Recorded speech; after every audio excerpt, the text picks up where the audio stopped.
కాకమ్మ కబర్లో ఆడుకోవడానికి big boss దొరికిందా ఇంకేమీ దొరకలేదా మీకు అంటూ ఇచ్చి పడేస్తూ వచ్చేసారు. నిఖిల్ టాస్క్లో అద్దరు కొట్టేసిన నీ బుద్ధి ఎక్కడికి వెళ్ళిపోయింది, మనుషుల్ని గాల్లో ఎగరేసినట్లు ఎగరేసుకుంటూ పోతున్నావు, ముందు వెనుక చూసుకోకుండా ఆడిపోతున్నావు, గేమ్ ఆడడానికి వచ్చావా వేరే వాళ్ళు గెలిపించడానికి వచ్చావా అంటూ ఎగ్ దగ్గర నుండి ఆఖరికి నిఖిల్ ఆడిన టాస్క్ వరకు తను పర్ఫామ్ చేస్తున్న బిహేవియర్ వరకు ప్రతి దాంట్లో కూడా నాగార్జున ఇచ్చి పడేస్తూ వచ్చేసారు.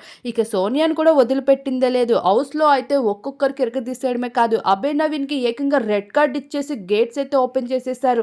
లీయెస్ట్ ఓటింగ్లో ఉన్న అభయ్ నవీన్ ఇలా వెళ్ళిపోవడం అనేది చాలా సాడ్ విషయం అని చెప్పుకోవచ్చు తన ఫ్యాన్స్ అందరికీ.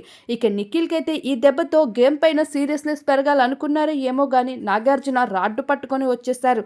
వచ్చి రాగానే ఇక ఒక్కొక్కరుగా అయితే తాట తీస్తూ కనిపించేశారు.